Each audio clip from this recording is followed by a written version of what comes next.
There's a sort of future, present and future dimension, isn't there? Yeah.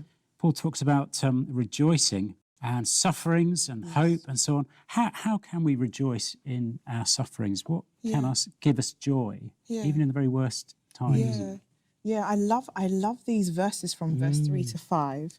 And probably to the stranger, this sounds weird. Like, we rejoice in suffering. Like, nobody likes suffering. No. No one likes pain.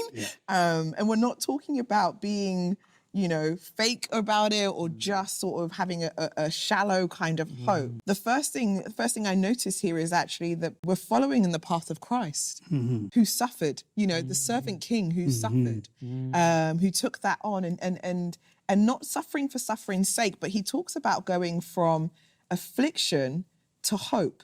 So if you see in verse 3, it starts off as affliction, but it ends in hope. So affliction produces endurance, endurance produces character, and character produces hope. And I love here that actually it talks about suffering being this agent of change in us. And I think of, I'm a scientist by background, and so I think of bicarbonate of soda. That this thing that you add to something, you mix it in, and it changes things. If you can use it in baking, you can use it to clean the sink, but it's this change agent that turns things around. And it's not talking about just your circumstances, but internally, what it's proving in us, what it's making producing in us is a sure hope. And so that's why we can rejoice, is that this suffering isn't wasted. It's not suffering for suffering's sake, but it's making something out of me.